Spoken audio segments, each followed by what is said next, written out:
Good morning, Professor Newberger, Dr. Cave, Professor Bellamy. Let me first of all tell you what the arrangements are.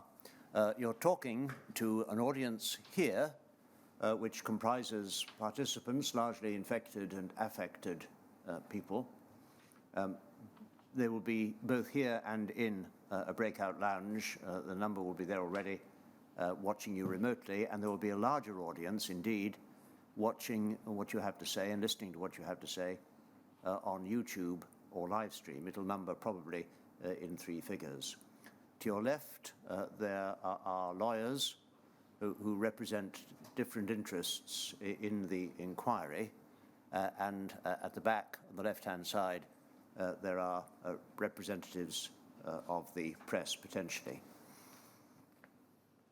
The questions will be asked by Mr. Hill in a moment or two once you have been sworn, and Mary will invite each of you in turn to take the oath. You may sit or stand for the oath as you please.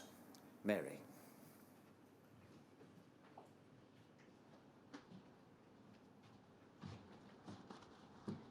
Please state your full name. Mark Carlisle Bellamy. Take the book in your raised hand and repeat after me. I swear by Almighty God. I swear by Almighty God. That the evidence I shall give. That the evidence I shall give. Shall be the truth. Shall be the truth. The whole truth. The whole truth. And nothing but the truth. And nothing but the truth. Please state your full name. Dr. Alison Christine Cave. And please repeat after me. I do solemnly, sincerely. I do solemnly, sincerely. And truly declare and affirm. And truly declare and affirm. That the evidence I shall give. That the evidence I shall give. Shall be the truth. Shall be the truth. The whole truth. The whole truth. And nothing but the truth. And nothing but the truth. Please state your full name. James Max Newberger. Take the book in your raised hand and repeat after me. I swear by Almighty God. I swear by Almighty God. That the evidence I shall give. That the evidence I shall give. Shall be the truth. Shall be the truth. The whole truth. The whole truth. And nothing but the truth. And nothing but the truth.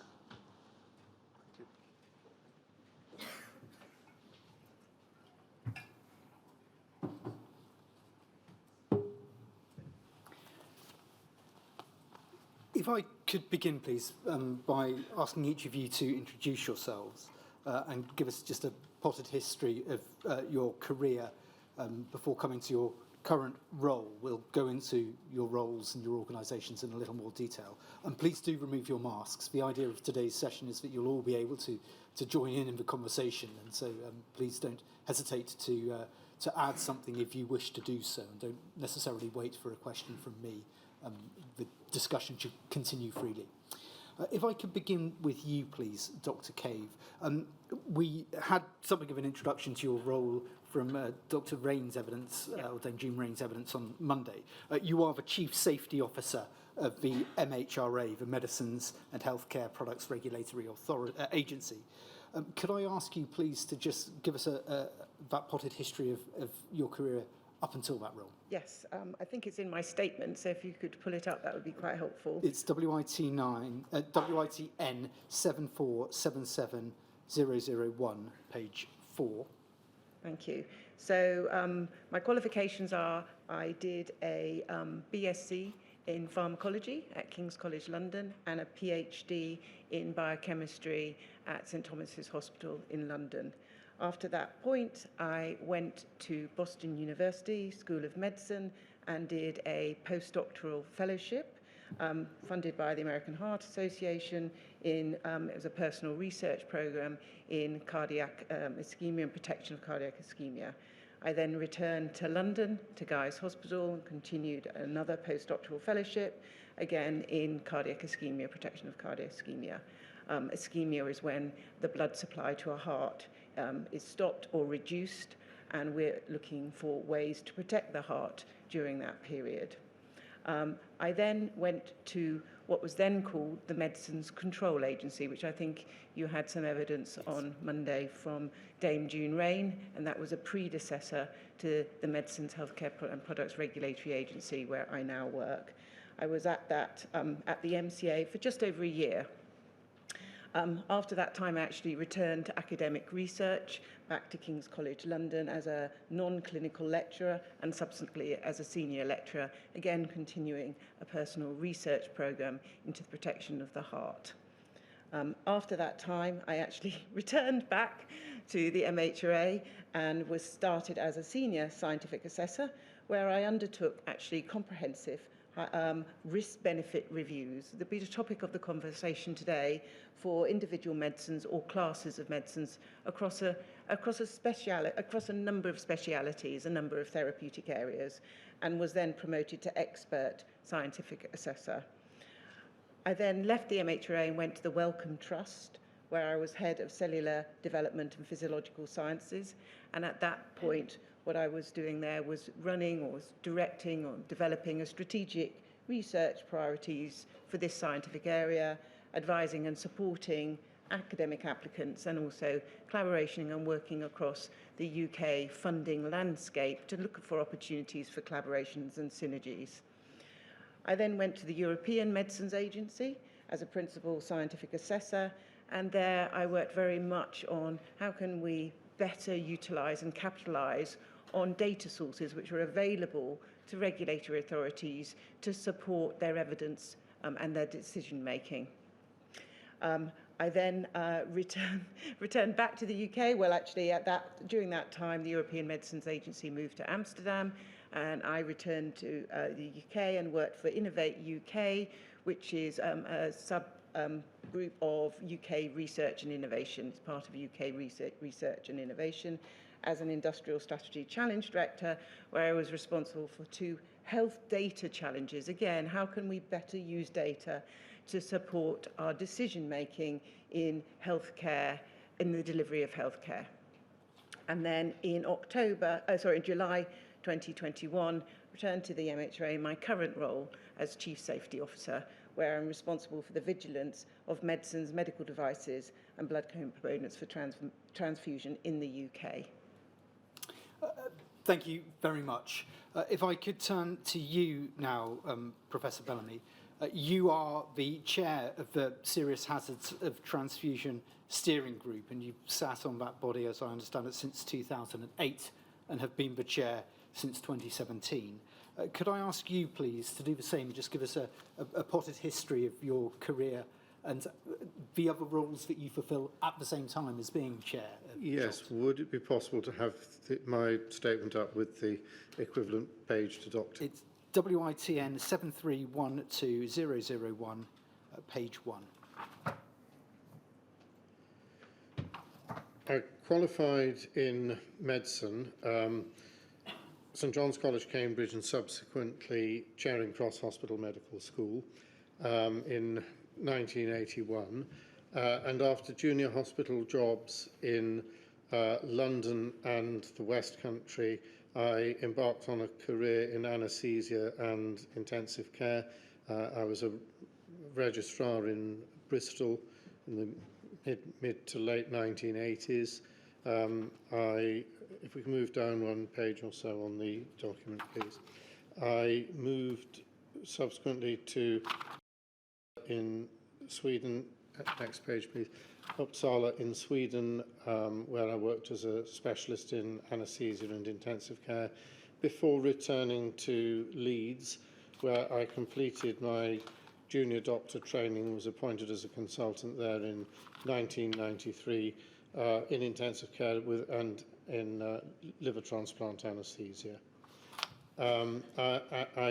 And the next page as well, please. There is a page somewhere with other roles and responsibilities. Here we go. It begins at the bottom of this page. And it goes over to the next as well. So at that time, I became interested in transfusion because of the way in which liver transplant services were major users of blood and blood products, and because it affected my patients, those with whom I had direct involvement in patient safety. And that led to a number of other roles and involvements. So I have a list We could go over to page 5. I think pages 4 and 5 of the list of the various roles that Professor Bellamy has had. There we go. So the transfusion-related and one or two other roles I've been involved with. I was involved as an NHS representative on the National Commissioning Group for Blood and Blood Products, 2010 to 15. NAP6, that's a safety audit on anaphylactic reactions for the Royal College of Anaesthetists, on the steering group for that. I was involved with the Intensive Care Society on council from 2007 to 2015 and president for 2012 to 2014. I was also on the board of the Faculty of Intensive Care Medicine at that time. There are several other roles which you will have in that document, and I don't propose reading through them all, but they're largely either transfusion committee related roles or intensive care medicine related advisory roles with various committees involving, including Department of Health and NHS England committees. I've been since 2005, I think, an honorary professor of critical care medicine at the University of Leeds, and I still practice intensive care medicine in Leeds, in addition to the relevant role for today's deliberations, chairing the steering group of SHOT, which stands for Serious Hazards of Transfusion. So should we understand that through this long list of committees that you've worked on and bodies that you've sat on, you have throughout this time continued to practice as a doctor? Yes, I have maintained a practice both in intensive care and anaesthesia. Up until about 5 years ago, predominantly liver transplant anaesthesia, although I've now come off that on-call rota. I still practice in intensive care on an active basis. This is a theme to which we will return in due course, the requirement of serving doctors to give their time voluntarily to other bodies in order to make the system work. Professor Neuberger, if I could turn to you now, please. You are the chair of the Advisory Committee on the Safety of Blood, Tissues and Organs, SABTO. I will come back to what that body does, but if I could ask you to do the same and give us a potted history of your professional career. It may help to have WITN 7306001, page 3 on the screen, please. Right, thanks. Thanks. I qualified in 1974 from Oxford, and like Professor Bellamy, I did my preclinical house jobs in London, then went up to Leeds to get general medical training as senior house officer, and later as registrar, where I became interested particularly in liver medicine.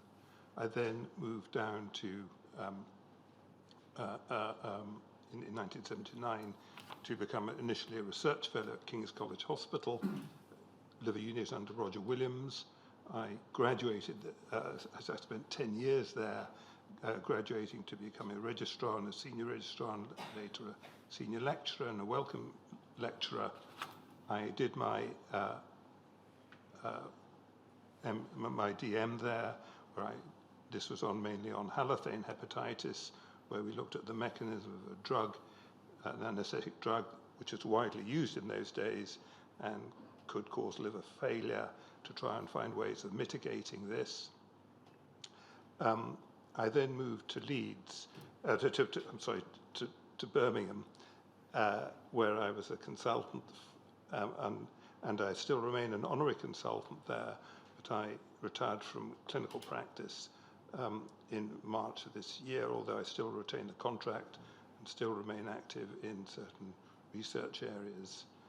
And during that time, I should say that I came across a number of people.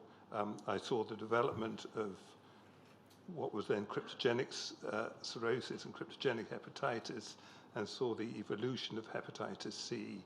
And I also worked and cared for people who had hepatitis C, and some of whom, of course, as a result of blood transfusion. So I've seen for myself the impact that has on people and people's lives. And I say the ones who we transplanted, and many have done well, I think they're the fortunate ones, but I have some understanding of the impact not only for the individuals, but obviously their families and friends.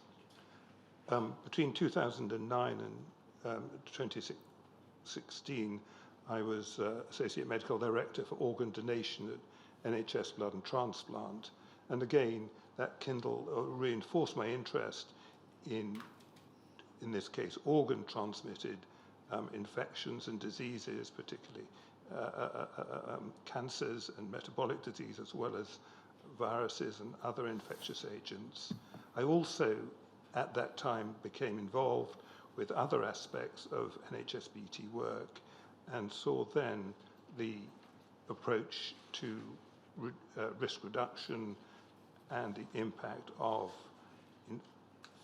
infections in blood donors and how that might translate into infections in the blood supply and how this is mitigated, and again the impact that has and what NHSBT was doing to mitigate that risk. I then left NHSBT, returned to full-time clinical work in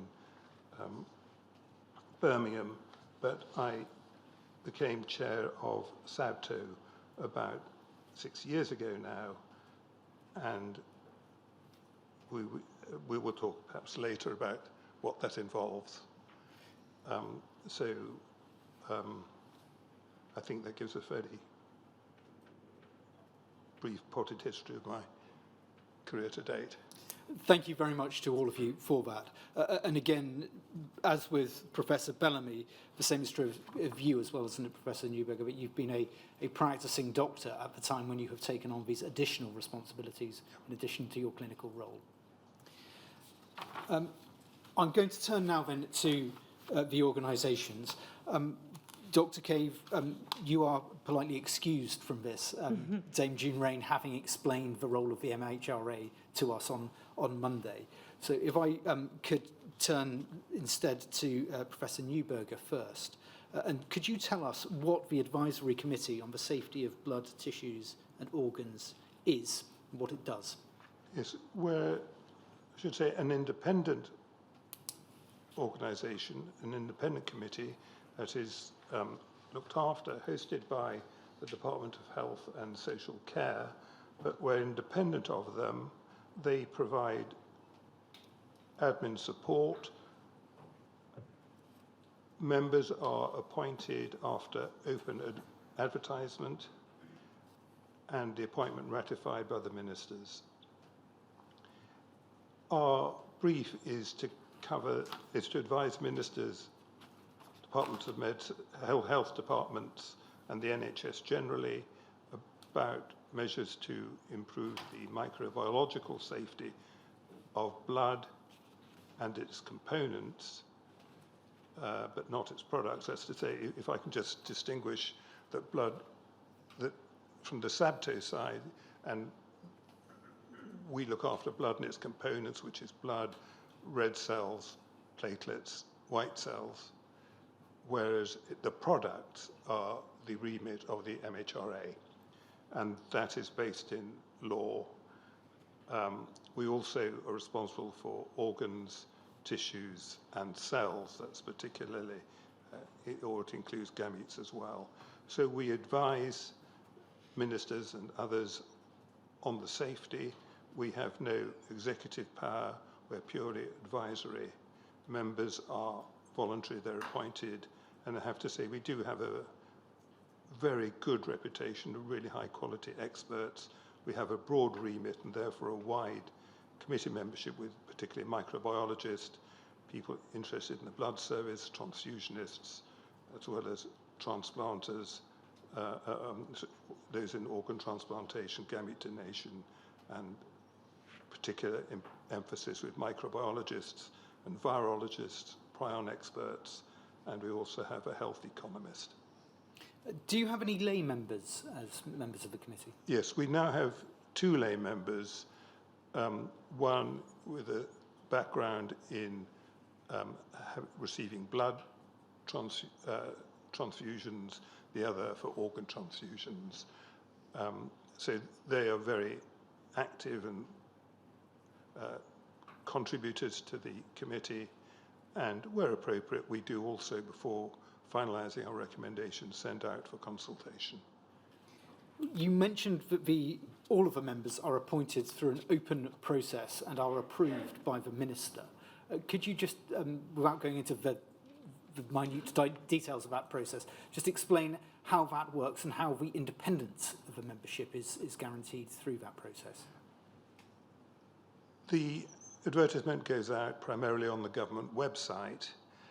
I would also alert either interested parties or, more importantly, all professional organisations to publicise, because I think not all clinicians and scientists will look on the government websites for these posts. So we do try and attract a wide audience for people to apply. There is then a screening process. There is somebody from the DHSC. I, as chair the panel, and we have an independent lay member. And this has varied over the years, but we've had, again, very good lay membership. So the three of us will shortlist, we will interview, and then make a recommendation. From your perspective as chair and as somebody who's sat on this committee for a number of years, is the committee truly independent of the DHSC? The opinions and recommendations, yes, I believe they are truly representative. Clearly, we have to work with them, but our opinions, our recommendations are not always in line with what they necessarily would like. They know the boundaries and adhere to them, but the importance of being independent, I think, is there, and I guess there is some potential when they're being hosted by us, if you will, that the independence will be called into question. But I have to say, in all my time on SABTO, I have not been aware of any undue or inappropriate pressure to come out with one decision or with one piece of advice or another. Can I just ask a little about your role as chair, and I'll do this by referring to what you've said in your statement. WITN 7306001, page 5, please, Lawrence. You talk about your role as chair of SABTO and ensuring that the advice and recommendations are relevant, timely and appropriate. You also say that in helping to achieve those goals, and this is at paragraph 2.3, sorry, slightly higher up. Thank you. In helping to achieve these goals, I ensure that SABTO is diverse in its membership and views, and that it is aware of and reviews current relevant research and has robust, timely advice from any appropriate expert and lay members. And if we could go down, please, to 2.5. I ensure SABTO reviews current guidance and is aware of any potential risks for new and emerging infections, and that it considers mitigating any current and or new risks. I also safeguard members by ensuring those attending feel empowered to speak freely, and that SABTO takes into account the diversity of stakeholders. I've been asked by some of the core participants to ask you how you achieve that last sentence, the ensuring the diversity and empowering people to speak freely. I think it's firstly by setting the culture that people can speak and are listened to. Sometimes it has happened where I feel people are reluctant to speak up, and I have, on occasion, spoken to them outside the meetings, in between meetings, to understand their view and encourage them to express it at their view. I do my best to ensure that particularly the lay members are always asked for their opinion. They're often a bit reluctant, perhaps, to speak up in front of experts, but I do encourage that. It's difficult to, I mean, I hope I do it well, but I do encourage people to speak. I don't knock them down. I try to ensure that people aren't interrupted and any opinion is listened to with respect and treated as such. And also, but there needs to be robust discussion. If somebody disagrees, I think to have a, provided it's appropriate level of discussion, I think a good, robust debate is sometimes helpful in understanding what the issues are. In terms of transparency, how are professionals and the wider public informed about the work that SABTO is doing and the discussions that SABTO are having? We do publish our minutes and our papers on the government website. We try and do them in a timely fashion. When there are new policies which are of significance, we will write to professional bodies. For example, when we issued our guidance on consent, we also wrote in peer-reviewed in clinical medicine, which we felt would get out to predominantly members of the College of Physicians, so a large number of doctors, physicians in training, as well as established doctors, what the conditions for consent, for enabling the patient to give informed consent should be. So we do use multiple approaches depending on the situation. I think it's always a challenge to gain the interest of particularly junior doctors and to some extent senior doctors, because there's so much information, so much advice coming at them when they're already under pressure. We do work hard. I'm sure we could be more effective, but it's difficult to get their attention. So yes, we could do better, but we do try hard. And just maintaining something on the website, I think, is not adequate. And we try and do more. I say writing to professional bodies, asking them to promulgate the information, participating at meetings, writing in relevant clinical journals. But I think it's always going to be a challenge to stress the importance of the risks of blood, to make sure that people who receive blood are given the information in a format they can understand, data that's accurate, so that they can make an informed decision. And again, I don't want to labour the challenges, but if, for example, patients having a transplant where receiving blood is only just one of the many components of the potential risks, to get that in perspective is also a challenge. So yes, I'm sure we could do better. We do try hard through multiple approaches. So it's a challenge that we'll continue to work at and hopefully improve. Are the members of SABTO all publicly identified? Yes.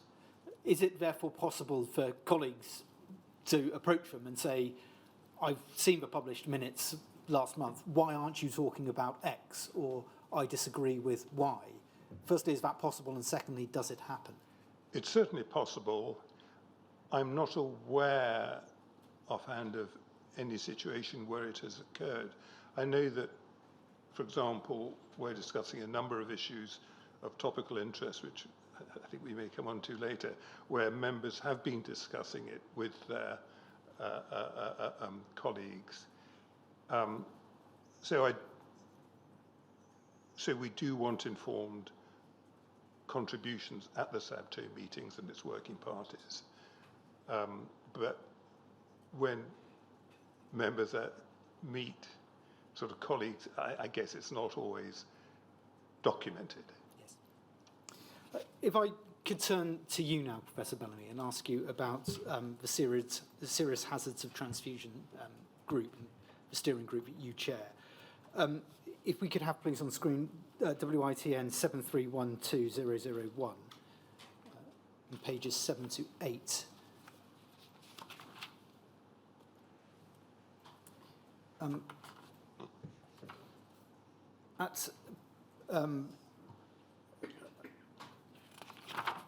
Sorry, it's page 7, bottom of page 7 that I'm after. If we go down to paragraph 25, we can see that taken from the homepage is the description of SHOT's role, which is SHOT is the UK's independent, professionally led haemovigilance scheme. Since 1996, SHOT has been collecting and analysing anonymised information on adverse events and reactions in blood transfusion from all healthcare organisations that are involved in the transfusion of blood and blood components in the United Kingdom. Where risks and problems are identified, SHOT produces recommendations to improve patient safety. The recommendations are put into its annual report, which is then circulated to all the relevant organisations, including the 4 UK blood services, the Department of Health in England, Departments of Health in England, Wales, Scotland and Northern Ireland, and all the relevant professional bodies, as well as circulating it to all reporting hospitals. As haemovigilance is an ongoing exercise, SHOT can also monitor the effect of the implementation of its recommendations. So that is the outline of the organisation. Could I ask you to take us through how that is achieved and the brief history of SHOT since its inception in 1996? Yes, indeed. So, first of all, on my own behalf and on behalf of SHOT, we are all deeply sorry for what has happened to the affected and infected through transfusion practices. And that really is SHOT's raison d'etre, not just to prevent transfusion infection related accidents and injuries, but to improve all aspects of transfusion safety so as to create an environment where transfusion of blood and blood products is safer for all. Before 1996, there wasn't a haemovigilance scheme as such in the United Kingdom, and a working party was set up in 94, which came to fruition in 96, which was when SHOT, Serious Hazards of Transfusion, was launched. It's a scheme which has run ever since then, and I can tell you a little bit about its structures and a little bit about how it works. First of all, its structures. Like SABTO, we are independent. It's the members of SHOT, there's a small office of hands-on professionals working on the data collection and analysis and storage and feeding that information to our experts. The organisation is overseen by a steering group. That's the steering group which I chair. And the steering group is made up of representatives of a number of other organisations and bodies. So, for example, the Medical Royal Colleges, for example, the Royal College of Midwives, the laboratory scientists, lay members, all take part in that steering group. And the steering group members are nominated by the body or organisation which they represent. So it might be a Royal College of Physicians representative, or it might be an Institute of Biomedical Sciences representative. We also have representatives to facilitate communication, representatives from the Chief Medical Officer's National Blood Transfusion Committee, from the Royal College of Pathologists, and so on. We cover all 4 devolved nations. The steering group is the line of professional accountability for the people who work in the SHOT office. And the steering group is responsible for making the major policy decisions. For example, how do we disseminate the information? Are we going to hold a conference this year? Do we need to try and gain extra publicity about a particular problem? Do we push this down the CAS alerting scheme or Chief Medical Officer letter scheme, something like that? So those are the strategy things. It doesn't all come for free. So the employment side of it and the funding is dealt with by the UK Forum. The UK Forum is basically the chief medical officers of the 4 UK blood services together with managerial support from them. So the funding comes from the 4 UK blood services via the UK Forum, but in terms of staff appraisal, employment and so on, for the people who work in the office, that's handled by NHSBT for England. All 4 nations fund it. NHSBT England provide the HR support and so on for the office. But all of the professional activity the office conducts is overseen by the steering group, which is independent and whose decisions are informed, in principle, by the bodies that the members of the steering group represent, the medical royal colleges, some lay members. We have, as far as I can remember, we've always had, and I've been involved since at least 2008, we've always had lay members on our steering group. And again, they have proved invaluable. If I could just summarise that then. We have reports come in, and we'll look in a second about how those reports come in and the system that is used. They are analysed by that professional team that are in the SHOT office, and these are people who are full-time working for SHOT, is that right? Correct, correct. Then they are reviewed and interpreted by the expert working group. Yeah, so the working expert group, in addition to the steering group, there is the working expert group. To be a member of the working expert group, we look for people who have expertise in one of the subspecialty areas of transfusion, and their role is to analyse the data once our clinical incident specialist or laboratory incident specialist have done the groundwork, filling in all of the blanks in the information. The information's been put onto our database and managed by our data manager. Then that information is fed out to the working expert group, and the working expert group is made up of groups of 2 or 3 individuals for each of the transfusion subspecialty areas. For example, pulmonary complications of transfusion. For example, infective complications of transfusion. For example, IT problems relating to transfusion. The working expert group, again, we advertise for, when a vacancy arises, we advertise for expressions of interest, and suitably qualified individuals are then interviewed by the typically 3 people, the operations manager at SHOT, the medical director of SHOT, usually myself.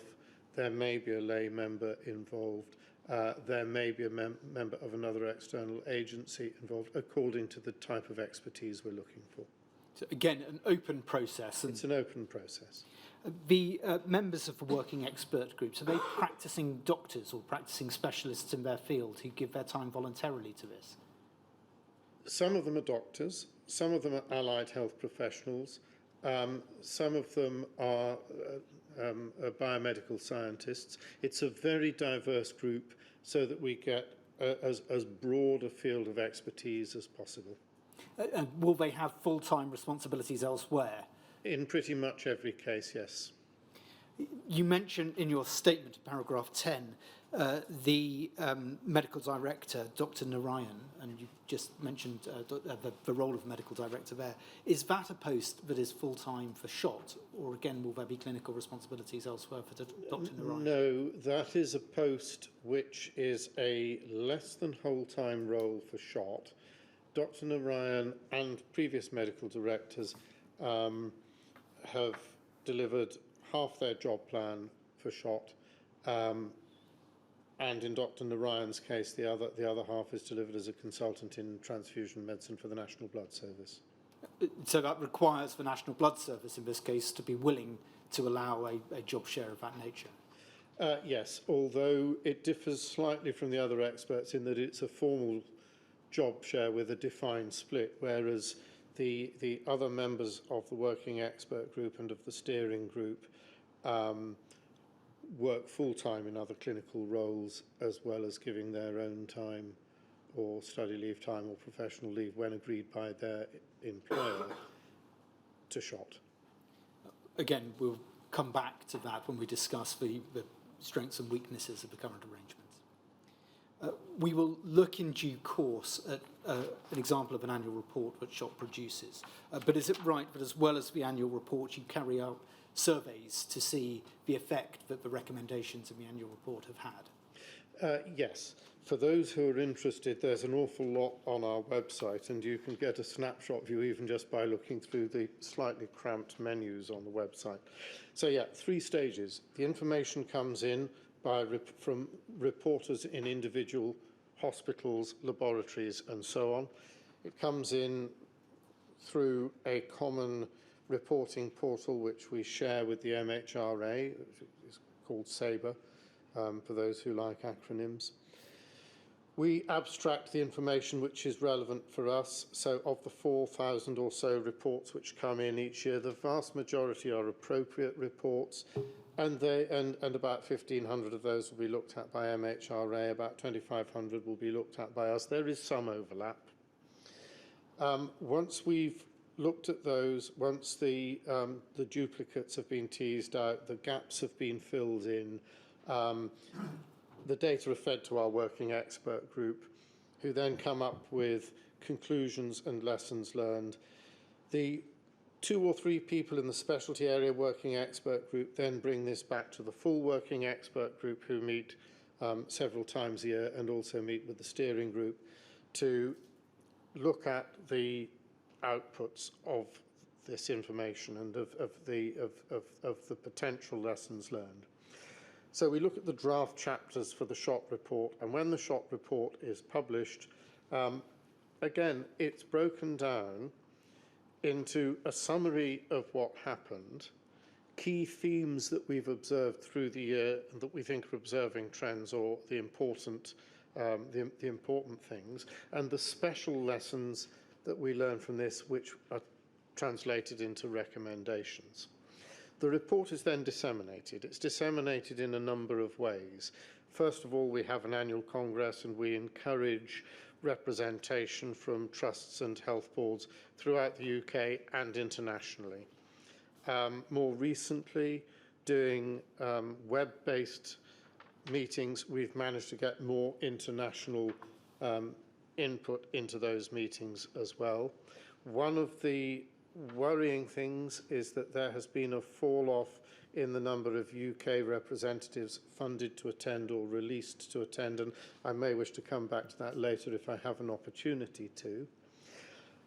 Nevertheless, that's stage 1. It's the launch of the report. The report historically was disseminated to all hospitals, stakeholder organisations in paper format.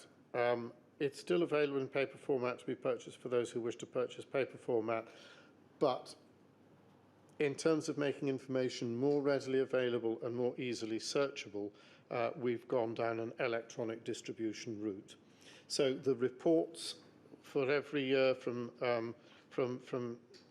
96 through present are available on our website, and in PDF format. You can download them and you can see all the data. You'll also see how those reports have got more comprehensive over time. But as you say, there is then an issue with knowing whether or not the recommendations have gained the degree of traction we would wish. We carry out surveys usually later in the year, around November, December time, typically, to find out whether the measures are being implemented. The extent to which those measures are implemented is variable. The response rates to those surveys, likewise, is variable. So, yes, as a shot as a process, there are three major areas and vulnerabilities associated with each of those areas. Data that's fed to us, the robustness of the organisation to be a custodian of that data and handle it and produce the recommendations, and the degree to which the recommendations, once disseminated, gain traction. And you've given citations to the surveys at paragraph 38 of your statement. I won't take you to them, but is it right that those surveys are also published online so people can see? Yes, you can see the surveys online. If you go to our website, all of this is in the public domain, and we are very keen that people look at it and read it. A question that I've been asked to put to you by some of the call participants is whether or not SHOT conducts any analysis through a health inequality lens to determine whether there are any discriminatory trends with regards to transfusion error and poor outcomes, for example, on the basis of race or of sex. That's a very interesting question. And the short answer is no. That's not because we wouldn't wish to or because we don't think it's important. It's because we think anonymity of the data is important. And our desire to preserve the anonymity so far has trumped looking at inequalities data. Now, there are some things that you might, for example, areas of sickle cell disease which clearly reflect on individual subgroups within the population where you might extrapolate, but we haven't specifically analysed this. Is there a way of preserving anonymity whilst obtaining basic data about sex, ethnicity, for example? I haven't looked specifically at this question. We have struggled with anonymity and data integrity for quite some time. For example, anything which is potentially patient identifiable, such as even a date of birth, can be problematic, and there are problems in transmission of that data to us and so on. And therefore, I don't think I can take that question any further at this stage. When you say problems, are these problems of legislation and regulation about data protection? Indeed. In your statement, you say that representatives of the HRA sit on the SHOT steering group and contribute to the meetings and the annual report. And we're going to look at the links in a second with SABRE, the reporting system. But could I ask you just very broadly how you would characterise the relationship between SHOT and the MHRA? It's been, when the MHRA first came into existence, clearly we had some apprehensions about how the relationship would work out. They were ill-founded. It turned out to be cordial, highly cooperative, mutually supportive. Dr. Cave, the same question to you, but from the other end. Absolutely. I think that there's a very good relationship. We sit on each other's, well, certainly my colleagues sit on the panels of SHOT, and I think that it's absolutely key here that we do have information transfer, because sometimes there may be system-wide underpinning reasons, causes for effects that SHOT would be, for the adverse responses that SHOT would be looking at, that we may need to take forward in a compliance in looking in the inspectorate, because that's where we have our powers to follow up on events that we see. but that may also assist SHOT in following up and understanding the compliance with recommendations that they make. So I think that relationship is absolutely critical. So that we are clear, you are not rival bodies, you're not keeping an eye on each other, you are working with one another. Absolutely. Sorry. No, I was going to echo what Dr. Cave said and point out that it's inevitable that we are complementary because the roles are defined slightly differently, and there are things we can do that MHRA can't, and vice versa. I'm going to move on from this area. Before I do, can I just check that any of our panellists have anything more to say about the organisations in which they are working and their roles within them? Professor Neuberg. So may I just add one thing which perhaps I should have clarified, that in addition to members coming to meetings, we do have attendances from not only the MRHA, who again value the collaboration and support, but also from, for example, the Departments of Medicine from the 4 UK blood services. So we do work collaboratively, and although I am very keen during the discussions that attendees are treated with the same respect as members, when it comes to decision making, it's distinct. When it comes to chairing working groups, that is done by members only, and for working groups we can co-opt people who are not members nor attendees but other experts. So perhaps I should stress that we do work collaboratively with many of the organisations, JPAC, for example, as we might come back to later, and many other committees with expertise that contributes to our decision making. Could I ask the same question, but I've just asked of Professor Bellamy and Dr. Cave of you? How would you characterise SABTO's relationship, both with the MHRA and with SHOT?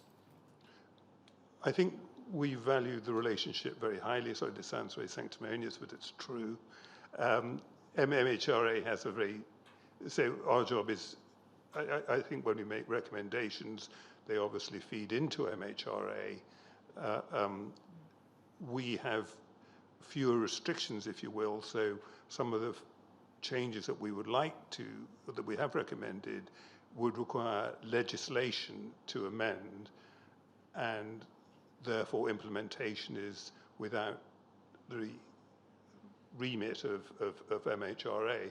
This applies to other aspects of our work too. With respect to SHOT, I think it's true to say that SHOT is very well valued and recognised not only within the UK but internationally. It is one of the beacon systems for haemovigilance. Yes, as Professor Bellamy said, it has its limitations, it has its weaknesses, but I think it is one of the best if not in the world. And so our relationship is good. It's one of admiration, however grudging, but it's one of admiration nonetheless. Thank you. I'm going to move on now to some questions of definition and distinctions. Dr. Rain explained to us pharmacovigilance and haemovigilance on Monday, yep. So I won't go through those, but there are references to definitions which are contained in the panellists' statements. I'll turn instead to the distinction between blood and blood components. Yes. And Dr. Cave, if I could turn to you, first of all, could you explain the reason why there is a distinction between blood and blood components on one side and blood products on the other, and the legislative difference between the two?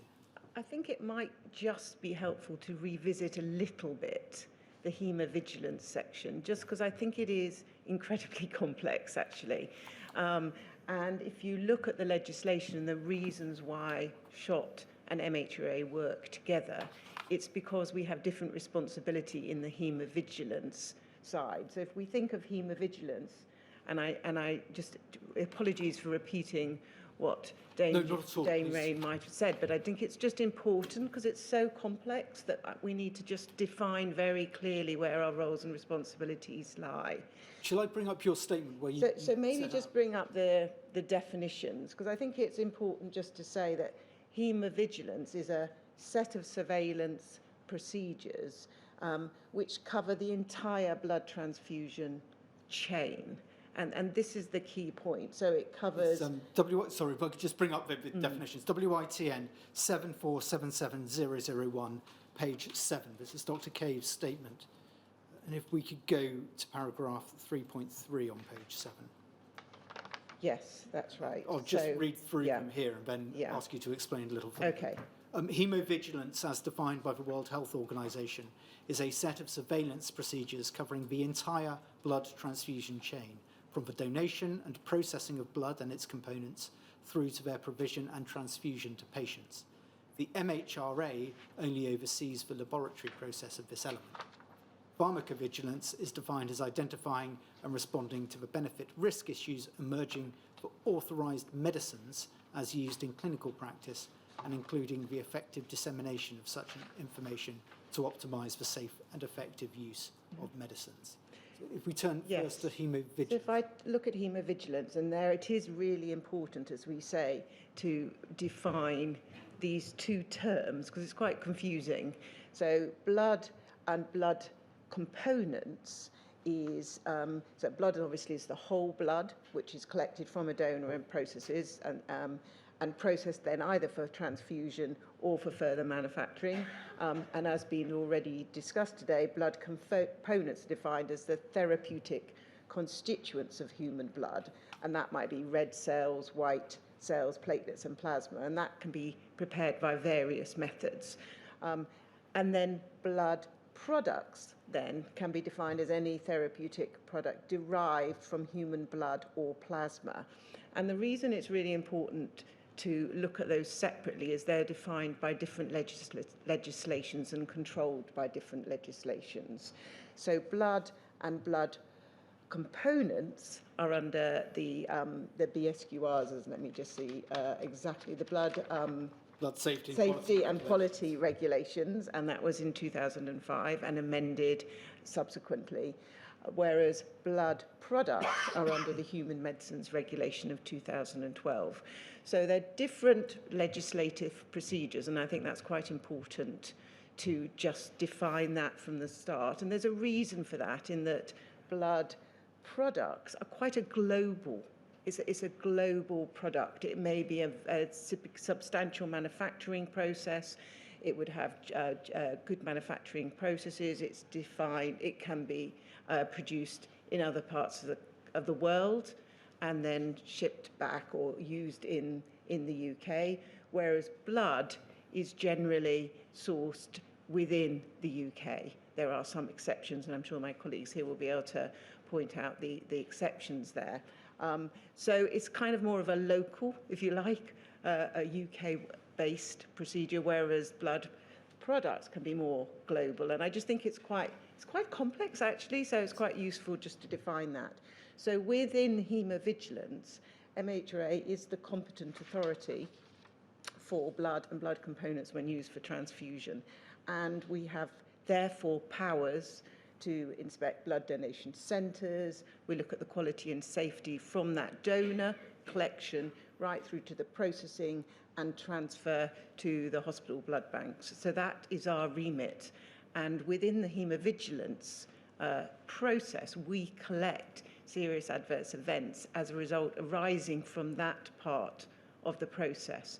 Once it arrives at the hospital bank and then is used in the clinical process, which is provision to the patient, those serious adverse responses become the responsibility of SHOT, although we collect at MHRA all of those reports and transfer the relevant ones to SHOT colleagues. So it's a pretty complex process. In terms of pharmacovigilance, that forms, as I said, under a different legislation, again with a competent authority responsible for having a pharmacovigilance process within the UK, and we will collect those reports globally. And I think that's really important because, as I said, they can be global products. They can be used in many other countries. And the ability to have that global collection enables us to identify reports quicker than we might otherwise. Is that helpful? It is very helpful. On pharmacovigilance, we heard from Dame June Rain that incorporates the yellow card system domestically. Absolutely. But as you say, there is also reporting that comes in internationally as well. Because we collect from all marketing authorization holders, which I think we've described earlier as the product license. They also have pharmacovigilance responsibilities to report any adverse events into each of the regulatory authorities. So we collect those, and of course, through our yellow card scheme, we also collect reports from healthcare professionals, patients, and members of the public around events that they're aware of. So we have those two reporting routes, and that's very critical for us. We'll come back to pharmacovigilance later, but for now, I'm going to stick to haemovigilance. Yeah. And so this is blood and blood components. There are nuances which are explained in your statements, but I'm going to, in the oral evidence, try to keep it at a relatively higher level and stick to blood and blood components, which are domestically sourced. Yeah. You've explained how the MHRA's responsibility is taken up to the hospital blood bank and then SHOT, as it were, takes over after that. Why is there that distinction? I think that's because our regulatory powers lie under the BSQRs, and that provides us the regulatory powers to collect up to the clinical sort of event, if you like, when the blood is given to the patient. We still, those reports still come through SABRE, which is the UK reporting system for haemovigilance, but those reports are then funneled through or provided through to SHOT to analyse those. As I've indicated, depending on the outcome of that, we do the analysis of the other reports and we do a root cause analysis. We would then look to see if there is any mitigation required, and if that mitigation required a risk proportionate, for example, an inspection, we would tell our inspectorate colleagues and they would then inspect those establishments to ensure that any problems or issues that we've seen, which could be system-wide or could be local, are actually acted upon, and there is a strict time frame under which that must happen. So we have that inspectorate route to assure that that collection system is as good as possible. And often our assessment of the events that we've seen is assumed that is as good as possible, but if we see a cause that we think might be an error in that system, we would look for our inspectorate colleagues to go in and inspect. You say in your statement, and you explain the SABRE system, which is perhaps we could bring this up, please. Page 9, 3.14. If we just take this through each stages. The regulations mandate, so these are statutory powers which are bestowed upon the MHRA. The regulations mandate that hospital blood banks and blood establishments report serious adverse reactions and serious adverse events to the MHRA. And as you say, they have a competent authority from the Secretary of State as soon as they are aware of the reaction or event, although there is no specific time frame set beyond this. To enable such reporting, the MHRA created the Serious Adverse Blood Reactions and Events, SABRE, reporting platform. As the competent authority, SABRE was introduced in order for reporters to meet the regulatory requirements of the blood safety and quality regulations. The BSQR also mandates that blood establishments and hospital blood banks maintain a quality system based on the principles of good practice. The preliminary text recitals refer to those quality systems based on the principles of good manufacturing practices. So there is a duty on the blood banks themselves, and then they report any serious adverse reactions or serious adverse events to you.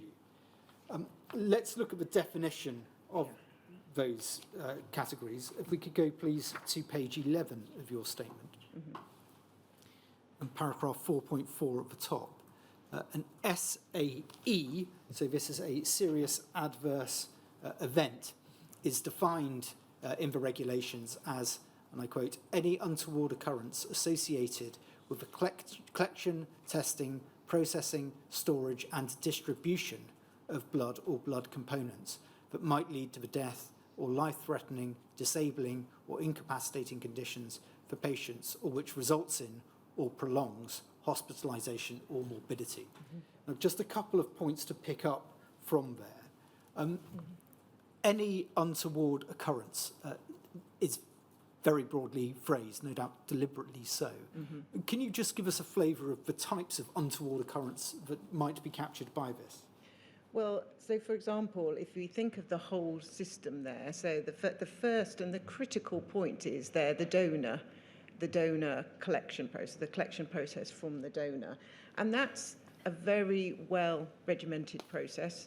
It's set out, there's a set of questions that the donor must be asked. And I guess one issue might be if a donor wasn't asked an appropriate question and that was determined and the donor had potentially travelled and that there was an error in that system. That's very well defined. There's a processing set then after. So despite those questions that are asked of a donor, each blood sample is then tested for a series of viruses or other components to ensure that the blood sample is as safe as possible. And there could be errors there. There could be errors in the storage of the blood if it wasn't appropriately stored at the right temperature. So there's a sort of a number of points along the line where we would want to ensure that each part of that process was appropriately followed. So that we are clear, this is not just about events that might lead to a viral infection or a bacterial infection, but any untoward event that may result from this. Yes, throughout that process.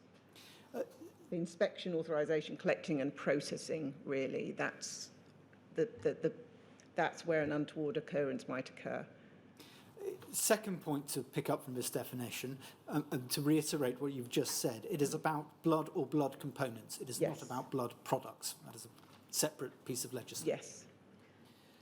The third point, just following on from that, the words are that might lead to death or life-threatening, disabling, etc., conditions. Might lead to indicates that this isn't just about something that has led to, but will also capture what are often termed near misses. Is that right? Yes, in theory, that would be what we would hope. It's like any vigilance system. We would always want to hear about events that have occurred that might be more generally applicable, that might indicate a problem with the system, that if happened again could lead to, as I say, any sort of adverse event or adverse response in the recipient.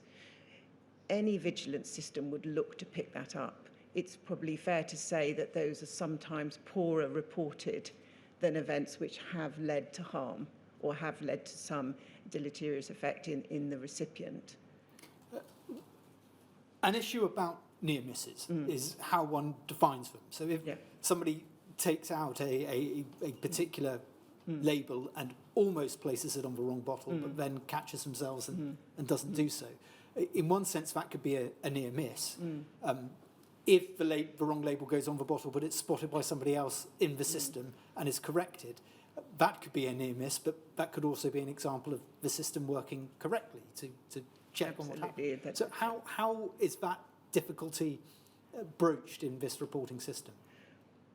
Well, we're reliant on the reporters to report that to us. And then partly the inspectorate process would look to assess those processes and to check that the processes are appropriate and that there were those checks and balances in place to ensure that they were caught before they resulted in harm. So that is part of our inspectorate process.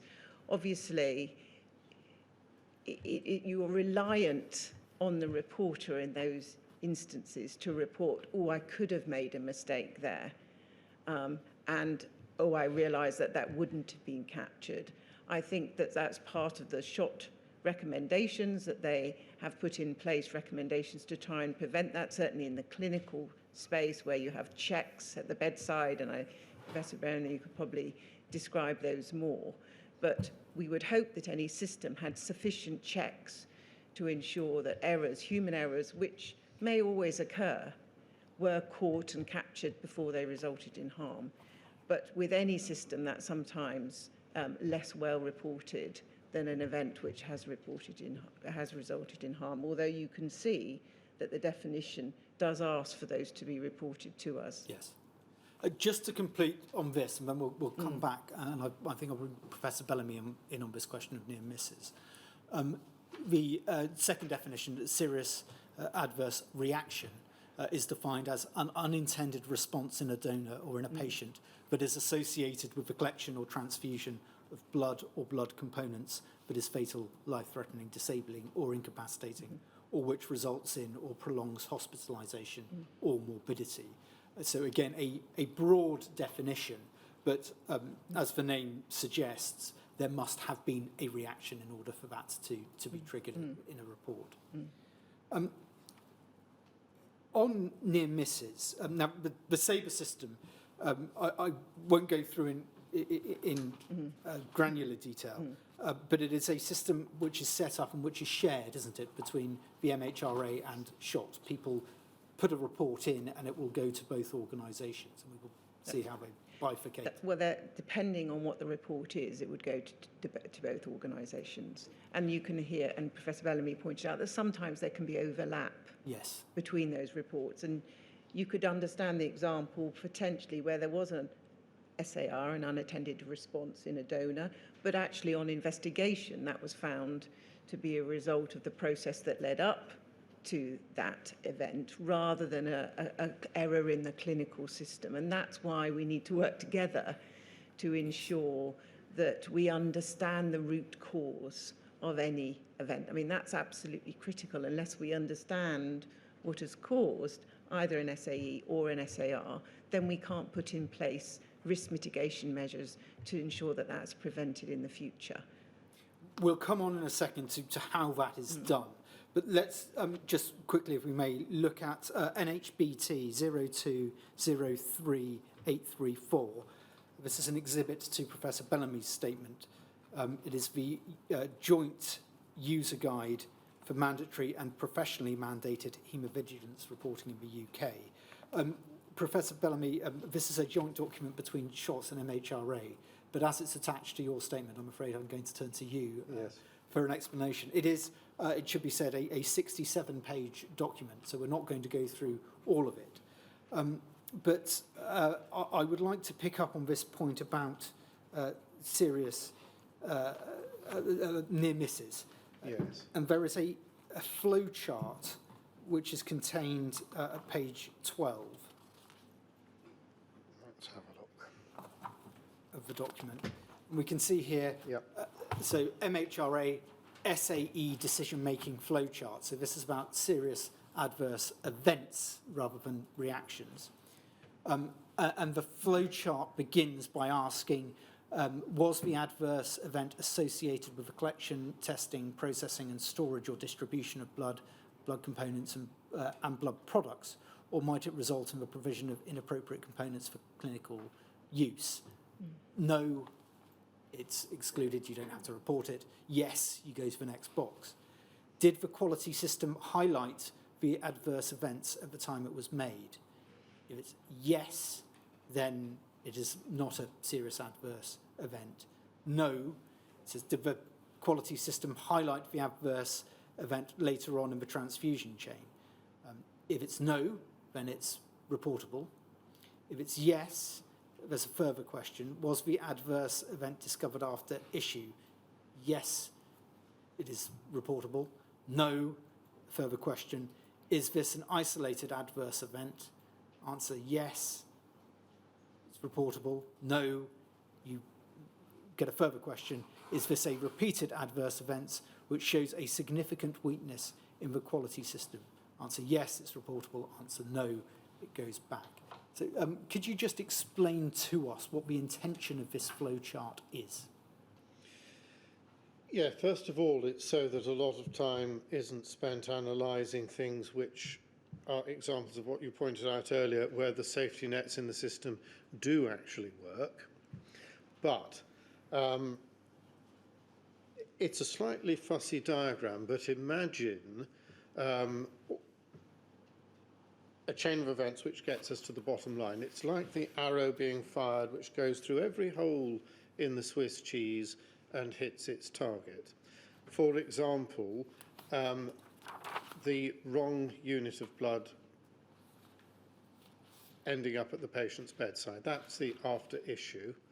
It may be the wrong unit of blood because it's the wrong blood group, because specific requirements are not met. For example, the patient may require an irradiated blood product and a non-irradiated product arrives at the bedside. It may even get transfused to the patient. If the patient, despite all of the failings in the system, still gets a unit of blood which coincidentally is the appropriate blood group for them and suffers no harm, it's still a serious adverse event because they still got a unit of blood which ultimately they should not have had and which wasn't intended for them, and there was a system failure which on a different day, with a different unit of blood finding its way through the system failure, would have caused harm. So the safety nets, this diagram takes out those events where the safety nets work. It's not designed to take out those events where the safety nets all fail but no harm results. It doesn't matter that no harm resulted on this occasion, because it could have done. So that's essentially the logic behind this diagram. And in terms of a user, if there is a doctor in a hospital who has been part of this such an event, would you expect that doctor to look at this diagram and use it to assist them in understanding whether or not the event should be reported? Well, this comes down to who is actually in that hospital likely to do the reporting. And it's pretty unlikely to be the doctor at the bedside who is going to be overwhelmed with stuff and probably doesn't know any of the detail about shot.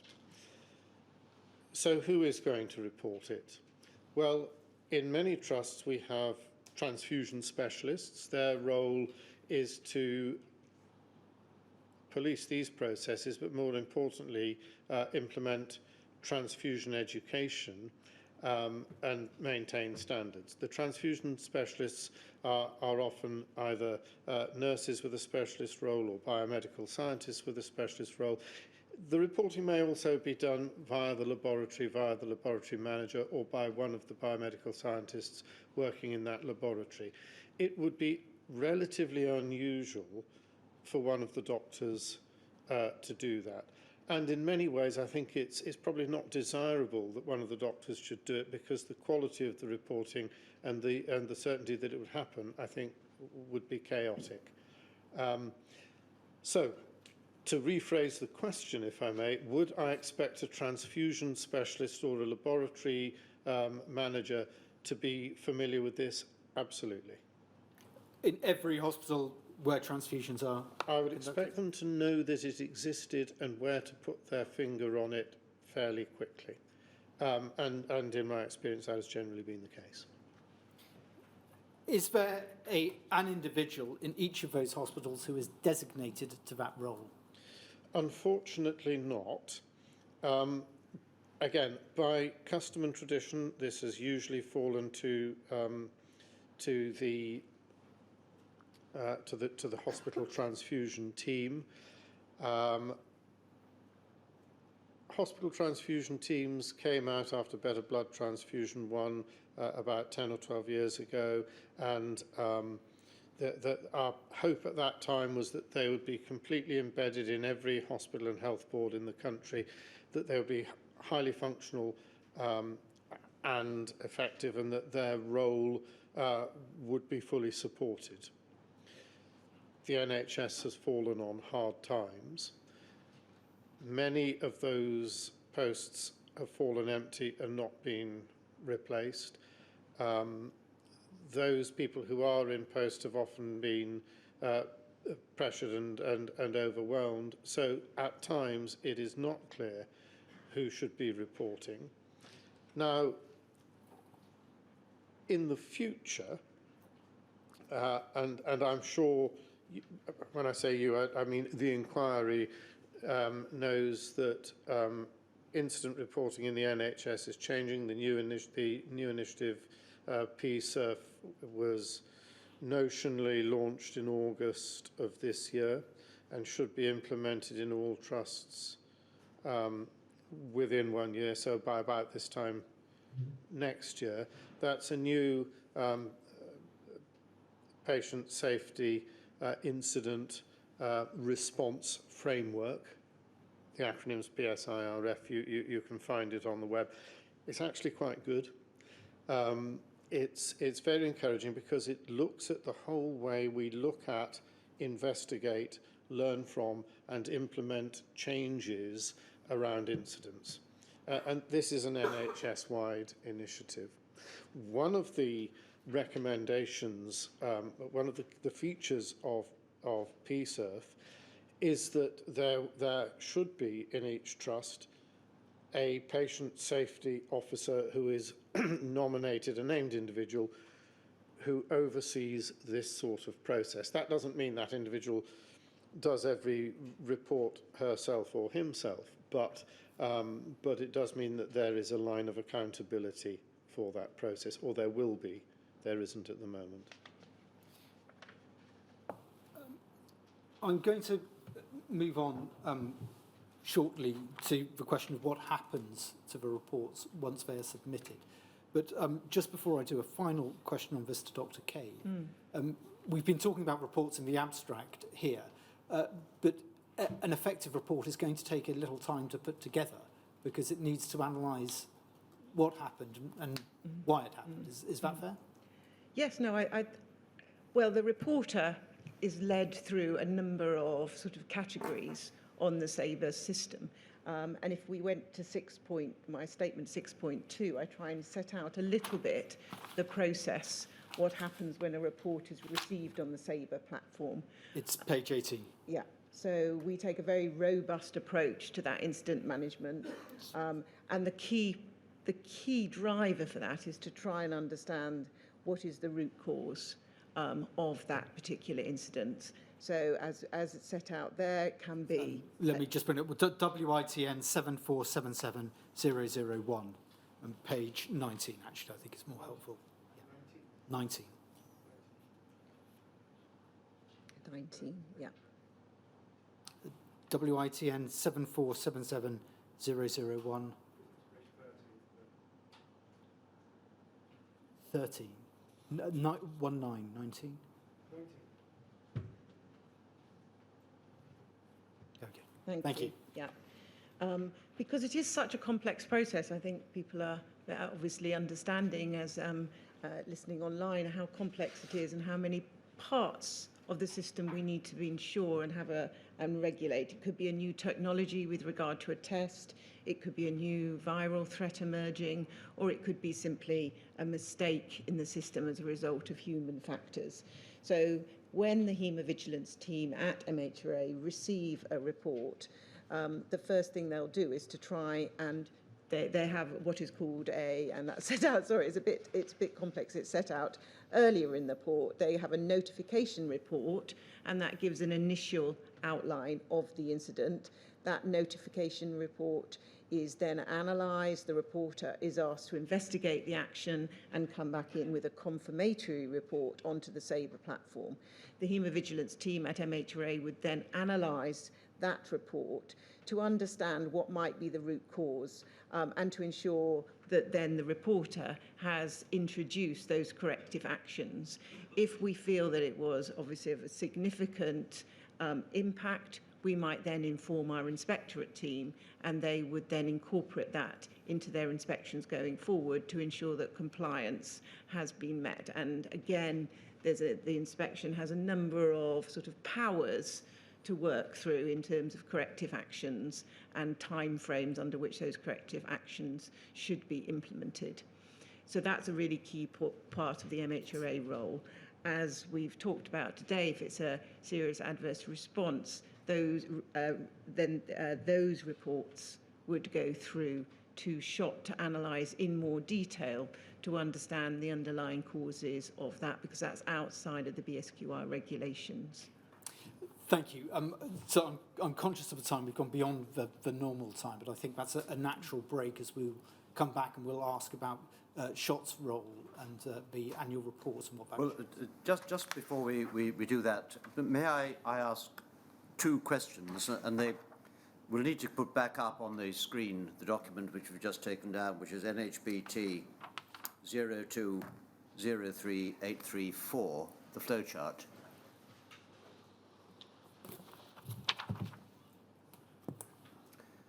And the box in the top left-hand corner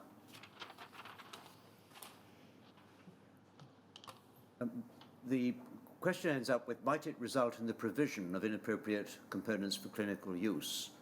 Now, the definition of a serious adverse event limits the time to the up to the distribution of blood. Distribution is the word which is used.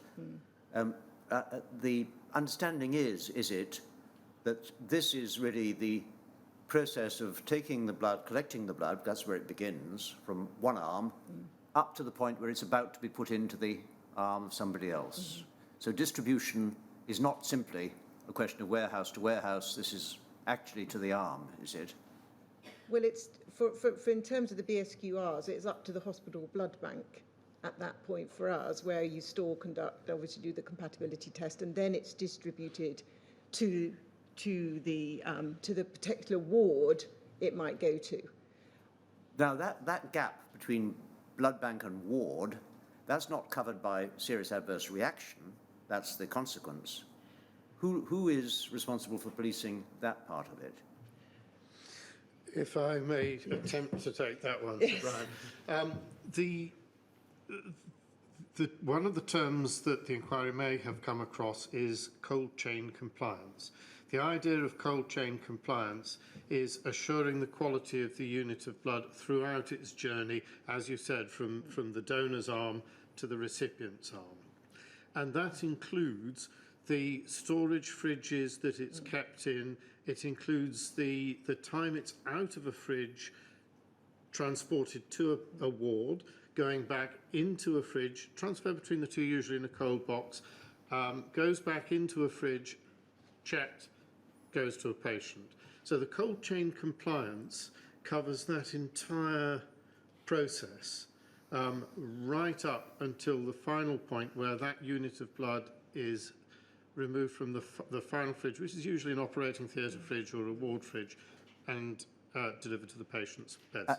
Except that the inquiry has also heard that on occasion the blood is taken out of the hospital blood bank, it goes to the operating theatre or to the point of administration and isn't then given. Indeed. Now, the question then arises, what happens to that unit of blood after that? If cold chain compliance has been maintained so that there is adequate assurance that that blood has never been outside the appropriate temperature range for more than a specific period of time, then it remains as issuable blood. So if it isn't given, it can then be returned to the central blood bank, where it can then be recross-matched for somebody else on a subsequent occasion. The problem arises where cold chain compliance cannot be guaranteed. It may not have been violated, but if you can't guarantee it, then that unit of blood becomes wasted. Yes, because then there's a risk of it not being appropriate, if you like. If cold chain compliance isn't maintained, then absolutely that unit of blood is no longer appropriate. The second Can question... I just add there, though, what I think is absolutely critical and what we're trying to emphasise is the need to investigate those those events. And this is where there is some crossover between our organisations, and we need to work together to ensure that root cause is identified. So in that particular hospital, is there a breakdown in the system which controls the blood distribution or not? Was that particular blood batch appropriately controlled Were there records to ensure that we could be reassured that those procedures, the cold chain, had been followed? And that's part of the analysis, the root cause analysis, trying to understand in each and every event what is happening. The second question which arises from the flowchart is the box bottom right. Was this an isolated adverse event? Now that involves, and we come back, I think, to the question which Mr. Hill was exploring with you as to who reports. That involves a judgment presumably on information or assumption as to whether it's isolated. And one of the problems might be, if an event happens in one hospital once, is that an isolated adverse event in the sense of this system? Because it may indicate that it's capable of happening elsewhere, or for that matter in the same hospital, even though it has only happened once. Yes. Almost certainly. So is this potentially a misleading question or insufficient question? Is this... As you say, Sir Brian, it's a question of interpretation. It may be possible to redraft this to add further clarity to it. In honesty, it's not something which is not a question I had considered before. But that's all that I ask for now. We'll take a break until 12 o'clock. So 12 o'clock.